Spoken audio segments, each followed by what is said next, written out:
billahi quwwatan syadidah. Wassalatu wassalamu ala rasulillah sayyidina Muhammad ibn Abdillah wa ala alihi wa sahbihi wa mawala, amma ba'du. Yang saya hormati Kepala SMKN 15 Bandung, Ibu Bapak Guru, adik-adik sekalian yang saya hormati dan saya banggakan. Masa muda adalah masa yang penuh dengan harapan, syarat dengan cita-cita, romantika kehidupan yang sangat indah. The young is life, memories and enjoyment. Karena masa muda, masa yang paling hebat, masa yang paling nikmat. Pendengaran masih akurat, penglihatan, pikiran masih cermat, kulit masih indah mengkilat. Walaupun banyak bekas jerawat, tapi tidak gawat karena cepat-cepat cari obat di warung dan toko-toko terdekat supaya kulit tetap indah mengkilat.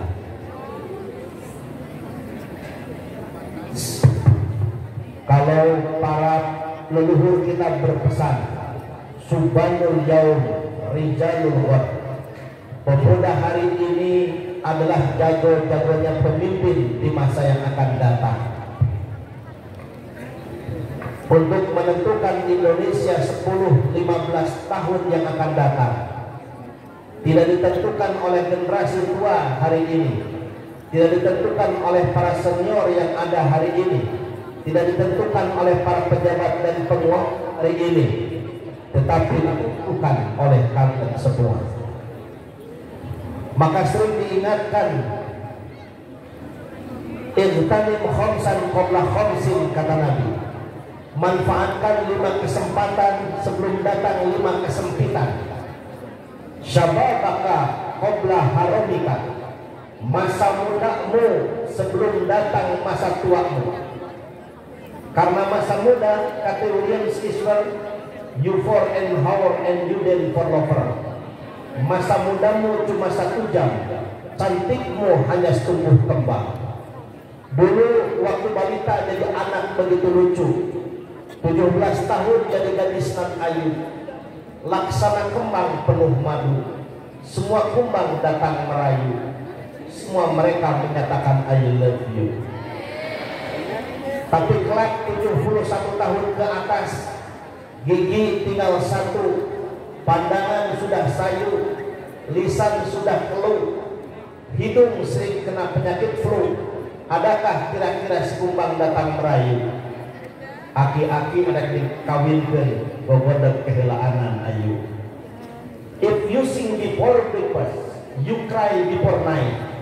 Jika kau menyanyi sebelum datangnya pagi, maka kau akan menangis sebelum datangnya malam. Karena itu saya berpesan, di masa muda dan remaja ini gunakan untuk melakukan 5. Olah rasa supaya iman melekat, olah rasio supaya ilmu meningkat, olahraga supaya badan sehat, olah usaha supaya ekonomi kuat. Karena kehidupan anak-anak muda sangat menentukan bangsa bahkan agama. Mudah-mudahan adik-adik sekalian, siswa-siswi SMKN 15 Bandung ini adalah harapan bangsa di masa yang akan datang. Amin ya Rabbal. Apa yang harus dipersiapkan? Manusia unggul itu dicirikan dengan memiliki 5 kualifikasi yang harus sama-sama kita kuasai sejak dini. 5 kualifikasi itu, pertama, pemuda yang diharapkan oleh bangsa adalah orang-orang yang berilmu. Nabi kita, Nabi Muhammad Sallallahu Alaihi Wasallam, beliau menjadi pemimpin hebat, menjadi pemimpin kuat, dan menjadi pemimpin umat serta masyarakat karena memiliki kualifikasi yang pertama, yaitu orang yang berilmu. Sifat beliau fatonah, artinya orang yang cerdas. Mustahil Nabi bodoh. Wahyu pertama yang beliau terima adalah surah Al-Alaq. Intinya, Iqra bismi rabbikal ladzi khalaq. Yang diulang pada ayat selanjutnya, Iqra wa rabbukal akram. Ada dua perintah. Iqra, Iqra, bacalah, bacalah. Nah, kita kalau belajar ilmu Helenisme, para orientalis, ada 3 orang yang mempelajari Islam. Yang pertama, orang Islam yang mempelajari Islam untuk diyakini dan diamalkan. Nah, kita semua berada pada kelompok ini, mempelajari Islam, yakini dan diamalkan. Amin ya Rabbal. Yang kedua, ada orientalis. Orientalis itu mereka belajar Islam tapi bukan untuk diamalkan, tapi untuk menemukan kelemahan-kelemahan ajaran Islam yang kemudian mereka sebarluaskan agar umat Islam ragu dengan kebenaran Islam. Satu alis ternama di dunia bernama Snow Groundy. Siapa? Snow Groundy. Yang ketiga, ada Islamolog. Islamolog itu mereka belajar Islam, tetapi Islam dijadikan sebagai objek, dijadikan sebagai sains semata-mata. Mereka Islam, belajar tentang Islam, seminar Islam, tetapi mereka bukan Muslim, persis seperti pengamat agama semata. Orientalis memberikan pemahaman yang sangat keliru, menginterpretasi ketika Nabi menerima wahyu pertama dari Allah, Iqra. Nabi menjawabnya, ma'ana biqari, aku tidak bisa membaca. Dan kemudian oleh Aneemar Istimal, salah seorang orientalis, menyimpulkan bahwa nabinya umat Islam adalah nabi yang tidak bisa membaca dan nabi yang tidak bisa menulis. Dengan fakta jawaban Nabi Qari, aku tidak bisa membaca. Padahal ada sekalian siswa-siswi SMKN 15 Bandung, kalau saya beri satu pertanyaan di hadapan orang-orang yang membaca dan menulis untuk meyakinkan, saya bertanya, adik-adik siswa-siswi tos biasa baca, pada bisa baca, bisa tulis, aduh. Di hadapan orang-orang yang sudah pandai membaca tulis. Tapi ketika saya ajukan satu pertanyaan, saya sampaikan satu perintah. Perintahnya begini, maka sok araos, silahkan baca. Kira-kira kalau saya perintahkan di hadapan siswa-siswi SMKN yang sudah pandai membaca dan menulis, dan tadi menyatakan tulis, tapi kalau saya tiba-tiba perintah silahkan baca, bisa baca nggak kira-kira? Biasa baca mau? Mangga baca, sok baca, bisa baca tidak? Demikian dalam sederhana ketika Nabi Muhammad SAW oleh Allah malaikat Jibril bersama di Gua Hira, tiba-tiba Jibril mengatakan, Iqra, bacalah. Nabi tidak bisa membaca. Kenapa tidak bisa membaca? Karena tidak ada media yang bisa dibaca. Kita ulang perintahnya, adik-adik silahkan baca. Bisa baca enggak? Tidak bisa baca. Tapi kalau saya perlihatkan yang hitam ini, tulisan yang hitam ini, silahkan baca bersama-sama. Bisa baca enggak? Karena Jibril ketika datang menyampaikan perintah Allah, Iqra, bacalah Muhammad, tidak membawa tulisan, tidak ada whiteboard, tidak ada infokus, tidak ada spanduk, tidak ada blackboard yang bertuliskan dengan kabur.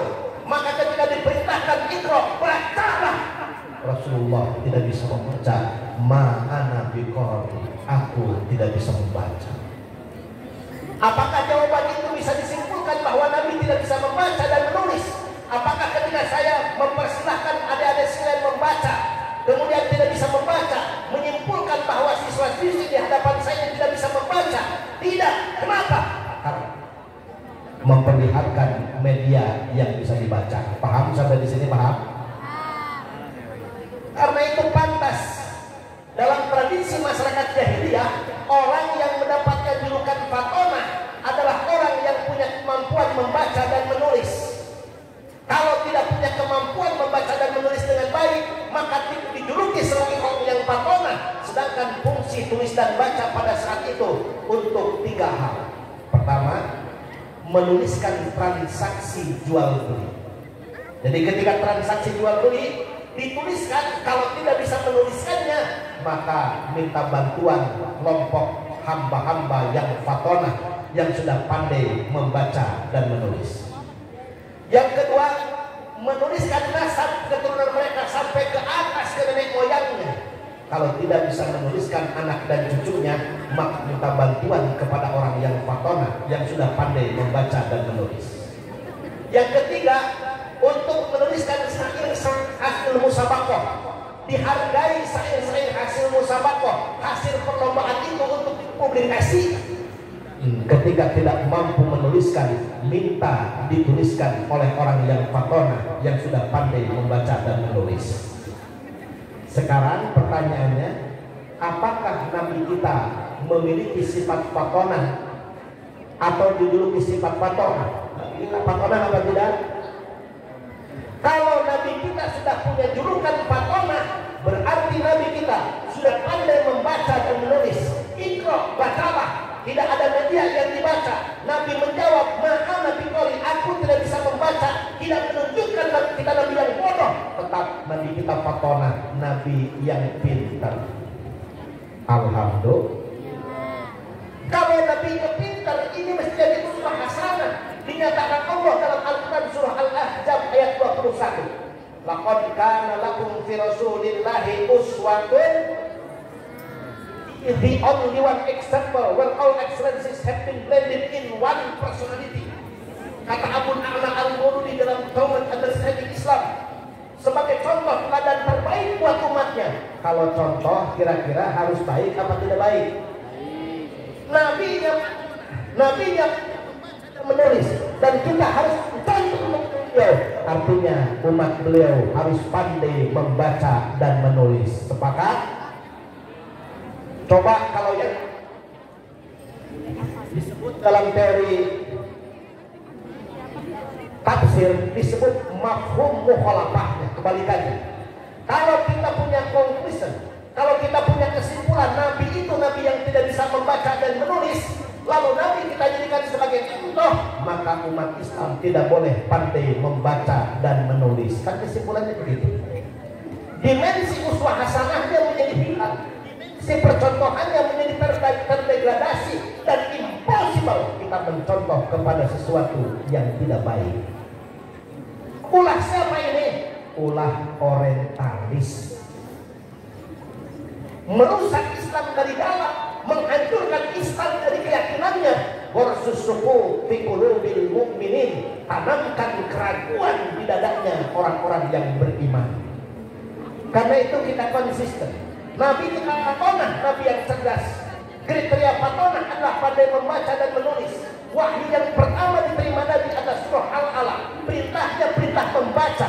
Yang menarik kalau kita perdalam ayat ini, Iqra, bacalah. Apa yang dibaca disebutkan apa tidak? Apa yang dibaca tidak disebutkan. Betul? Ini kan santri disebutnya domir mustaq, objeknya disembunyi. Bacalah. Apa yang dibaca? Para mufassir menyebut ada 2 ayat Allah yang wajib dibaca. Yang pertama disebut ayat Tauliyah, kitab Al-Quran yang 30 juz, 114 surat, diawali dengan Al-Fatihah, diakhiri dengan surah An-Nas. Surah Al-Fatihah mengajarkan pentingnya hablum minallah. membangun relasi positif kepada Allah. Surah An-Nas mengingatkan pentingnya hablum minan nas, membangun relasi positif kepada sesama. Ini juga kita lakukan ketika sholat.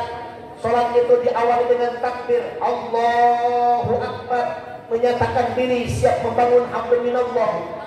Nah, sholat berakhir, apa yang kita lakukan? Mengucapkan sambil nengok ke kanan, Assalamualaikum warahmatullahi, Assalamualaikum warahmatullahi. Itu salam yang haram dijawab. Jangan sampai nanti kita sholat, orang lain mengucapkan Assalamualaikum warahmatullahi, kemudian jawab Waalaikumsalam warahmatullahi. Ini salam yang haram. Pernyataan singkat hablum minallah disimpulkan dengan Allahu Akbar. Hablum minas disimpulkan Assalamualaikum warahmatullahi. Al-Quran pun demikian, diakhiri dengan surah An-Nas.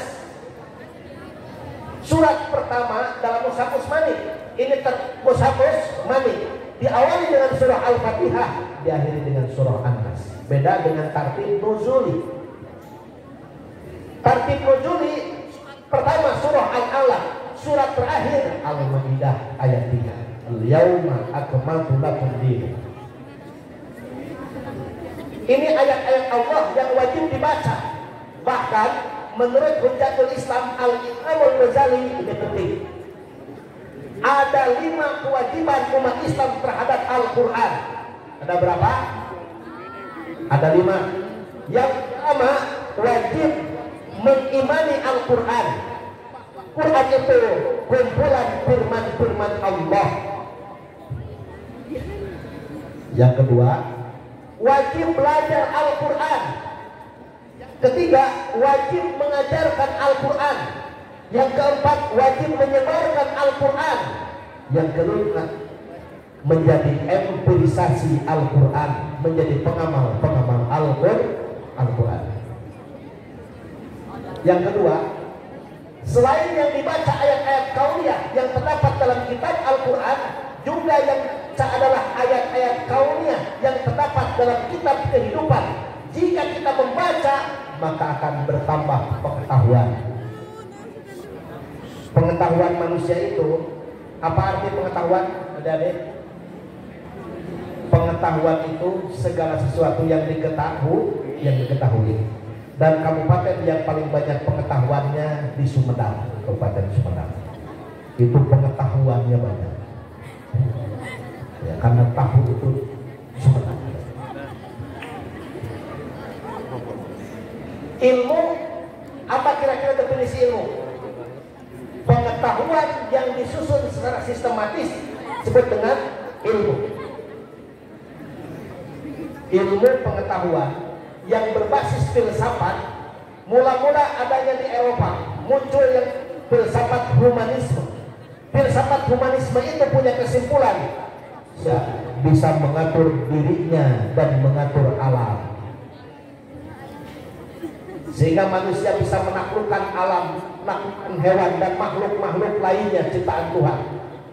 Dengan apa mengatur diri dan mengatur alam itu? Dengan rasionalisme. Maka muncul filsafat yang kedua, disebut filsafat rasionalisme yang benar, yang masuk akal. Tapi ternyata rasionalisme sering bingung. Ada filsafat rasionalisme sering dibingungkan dengan fakta kehidupan yang sama-sama rasional. Nggak ada contoh, saya contohkan ini. Sampai sulap, sampai sihir. Ini yang pegang di sini. Kemudian kalau jatuh kan, pindah tidak. Dari mana? Dari atas ke. Timbul pertanyaan, apakah peci ini terdiam atau bergerak? Yang menjawab diam, acungkan tangan. Yang menjawab bergerak, acungkan tangan. Atau ragu-ragu, saya contohkan kembali. Ini peci. Tadinya di sini, kemudian saya lepaskan, jadi ke Kira-kira peci saya terdiam atau bergerak? Cung, tangan yang bergerak. Oke. Yang diam, acung gantangan. Yang tidak punya pendapat, tanda sedang andilau antara dilema dan galau. Dua-duanya benar. Ini belajar filsafat, bukan belajar tentang filsafat. Kita sedang berfilsafat. Yang menjawab tadi, peci ini ketika saya lepaskan, lalu ada pulang, peci itu benar apa salah? Kenapa benar?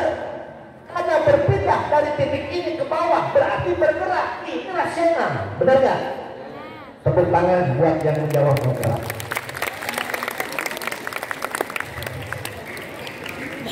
Tapi yang menjawab diam pun belum tentu salah.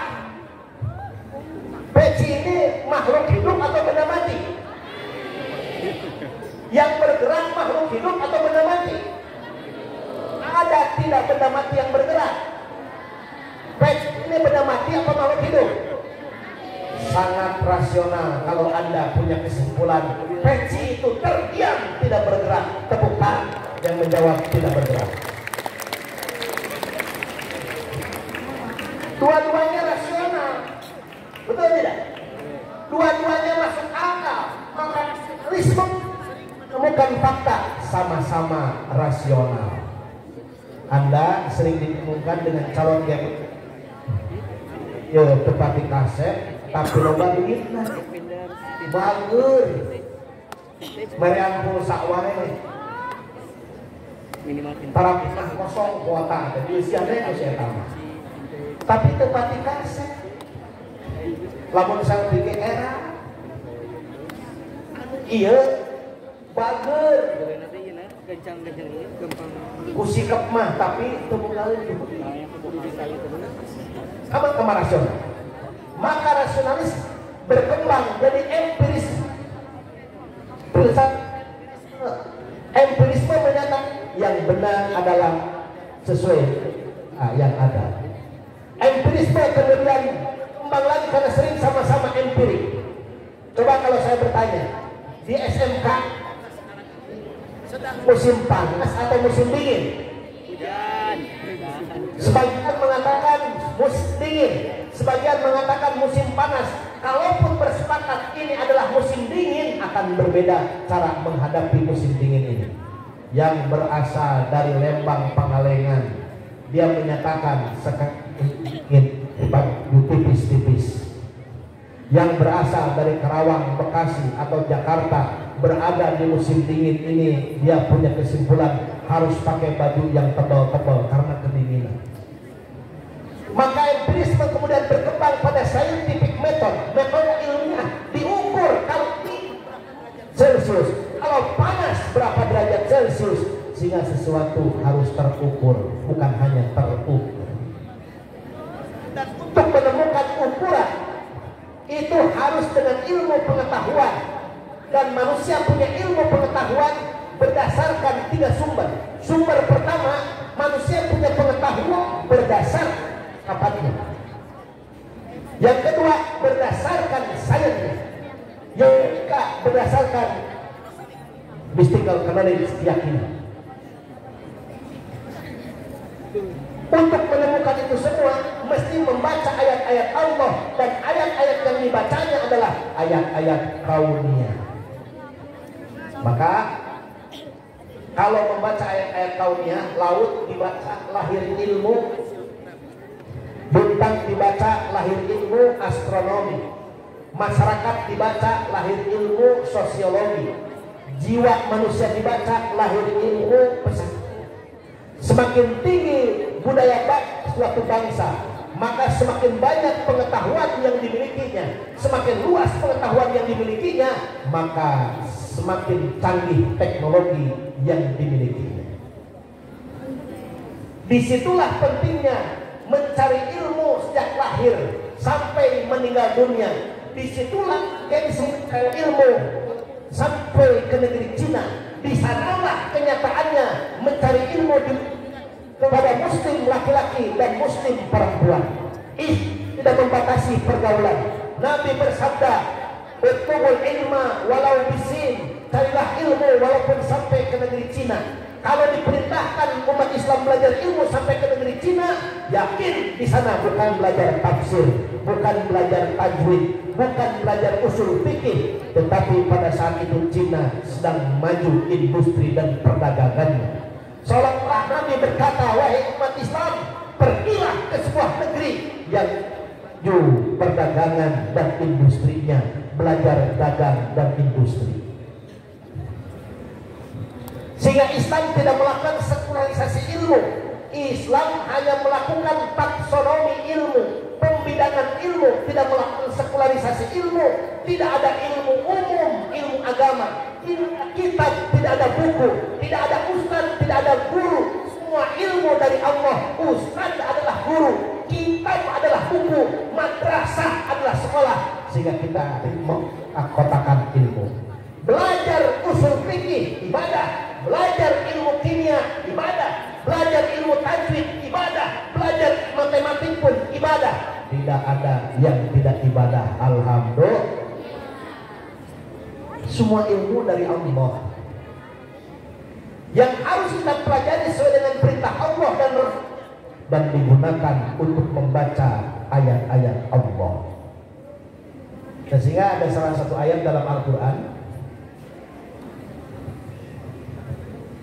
Ayat ini sering dijadikan motivasi untuk belajar. Tafaqquh fiddin. Tafaqquh fiddin itu menurut Ibnu Katsir dalam tafsir Al-Qur'anul Azim, liya'lama ma anzalallah ala nabiyyin, yaitu mempelajari ilmu-ilmu Allah yang diturunkan kepada para nabinya. Sedangkan Nabi Allah berilmunya. Administrasi negara dikuasai oleh Nabi Yusuf alaihi salam. Harta kekayaan dan kekuasaan dicontohkan oleh Nabi Sulaiman alaihi salam.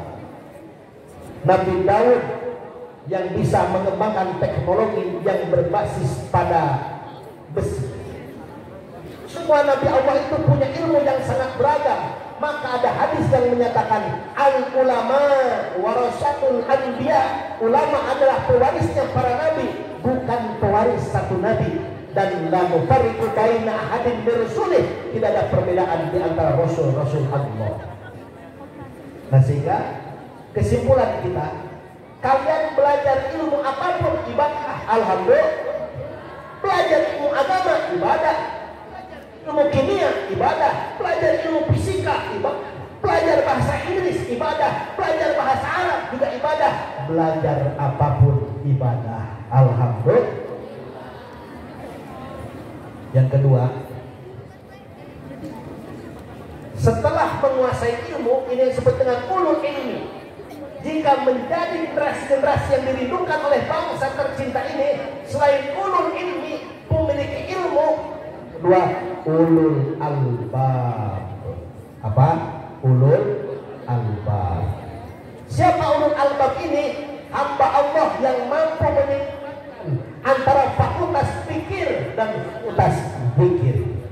Karena manusia punya akal, punya kolbu, punya latif, punya khobir, punya pikir, punya zikir, punya ilmu. Ilmunya tinggi tidak cukup jika imannya rendah, karena kejahatan orang berilmu lebih berbahaya dibandingkan kejahatan orang yang tidak berilmu. Sehingga pepatah mengatakan, a wickedness is my year of sorrow. Kejahatan orang berilmu dan berkuasa bisa jutaan manusia tenggelam dalam derita dan air mata untuk selama-lamanya. Ini kalau orang berilmu tidak beriman jauh lebih berbahaya dibandingkan orang tidak berilmu tapi tidak beriman. Iman itu basis moral, iman itu basis akhlak. Syekh mengatakan, innamal umamul akhlaqu ma baqiyat humu dahabat akhlaquhum dahabu. Suatu bangsa bisa hancur tersungkur, rusak binasa kalau tidak berakhlak mulia, tapi suatu bangsa akan maju jika ditopang dengan akhlak yang mulia. Maka di Amerika ada pakar penemu pendidikan karakter bernama Thomas Lincoln. Hasil risetnya kini sudah jadi sebuah buku. Bukunya berjudul For Karakter. Hasil riset di Amerika ditemukan ada yang disebut Neil Delinquent, kenakalan remaja, takaran pelajar, membakar gedung sekolah, tidak mau mengerjakan pekerjaan tugas-tugasnya, dan kenakalan-kenakalan lainnya. Ternyata mereka itu adalah orang-orang yang tidak punya karakter, kata Lincoln. Naudzubillah min. Tapi setiap penelitian ada second opinion, ada opini kedua. Tersisa anak-anak yang baik, kata Lincoln, anak-anak yang punya karakter. Karakternya dua saja, punya rasa hormat dan punya rasa. Siapakah mereka? Anak-anak muda dan remaja di Amerika punya karakter, punya rasa hormat dan tanggung jawab, adalah mereka anak yang dibesarkan dari keluarga beragama. Semakin religius keluarganya, maka makin berkarakter anak-anaknya, semakin punya hormat dan tanggung jawab. Sehingga pendidikan karakter itu pada hakikatnya adalah bagaimana mengagamakan manusia. Sehingga ibu bapak sekalian, kalau ditemukan anak-anak baik, biasanya memang di keluarga yang baik-baik, alhamdulillah. Tapi kalau ditemukan anak-anak yang tidak baik-baik, biasa bermula dari keluarga yang tidak baik-baik. Untuk menghancurkan Indonesia, hancurkan generasi mudanya. Untuk hancurkan generasi mudanya, hancurkan keluarganya. Untuk hancurkan keluarganya, timbulkan keberanian istri-istrinya menggugat cerai para suami. Sehingga di Jawa Barat ini saja, di agama itu 2.000 sampai 3.000 antri gugat cerai istri pada suaminya. Naudzubillah min. Jika terjadi perceraian, bukan hanya terpisah antara suami dan istri, yang notabene adalah perpisahan antara ayah dan bundanya, tetapi mencerai-beraikan anak-anaknya putra. Maka wahai para istri atau para calon istri, jangan sampai kalian mudah mengatakan ingin bercerai dengan suami. Wahai para suami, walaupun kesal, walaupun sedang jengkel, walaupun sedang marah, jangan kau terprovokasi oleh setan dengan mengucapkan kau kuceraikan sekarang juga. Naudzubillah. Dalam prinsip politik sunnah wal jamaah, lebih baik punya pemimpin dolim daripada tidak punya pemimpin sama sekali. Hartosna lebih ada boga salaki, orang patut yang galak, yang miskin kalau perungan daripada boga salaki aja. Karena anak tidak boleh kehilangan figur ayah dan ibunya. Anak yang dilahirkan punya hak mendapatkan kasih sayang dari ayah dan bundanya. Anak yang dilahirkan harus dibesarkan dengan sentuhan maskulin dan feminin yang bersumber dari ibu dan bapaknya, yang tidak cukup dibesarkan pendidikan Islam. Al-Quran surah At-Tahrim, Allah berpesan kepada kita semua, alladzina amanu qu anfusakum wa ahlikum nara. Orang-orang yang beriman, jagalah dirimu dan keluargamu dari sengatan api neraka. Kita wajib menjaga diri dan keluarga kita. Amin ya rabbal. Hadirin sekalian, maka di antara kebahagiaan adalah kebahagiaan utuhnya berkeluarga. Suami sayang istri, istri sayang suami, anak-anak juga mencintai dan menghormati ibu dan bapaknya. Amin ya rabbal. Maka adik-adik sebelum nikah, pilihlah calon pasangan hidup yang benar-benar untuk sekali dan seumur hidup, yang bersama di dunia dan juga bersama kelak di surga. Amin ya rabbal. Bukan hanya bersama waktu jadi SLTA, bukan bareng waktu kuliah semata, bukan hanya bersama ketika suka, tetapi meninggalkan ketika duka. Maka itulah yang dimiliki kekuatannya dengan mawaddah warahmah, cinta dan kasih sayang. Yang kedua, yang ketiga, anak-anak muda yang merindukan bangsa ini, ulul ilmi, ulul albab, juga ulul absar, Itu orang-orang yang punya ketajaman mata batin. Dan ketajaman mata batin tidak hanya mengisi otak dengan ilmu melalui guru-guru kita semua, tapi tarkul manahi wa tarkul ma'asi, pandai menghindarkan kemaksiatan dan segala yang dilarang Allah. Maka saya anjurkan, ini falsafah orang Sunda, lamun hayang boga ajian kudu lulus ujian, lamun hayang boga perah kudu daek perih, lamun hayang bisa ngake kudu daek ngakal, lamun hayang loba nyapet kudu loba ngopet, lamun hayang bagja lahir batin kudu daek kuru cileh kentel pojik. Apa? Kuru cileh kentel perang ke cileh.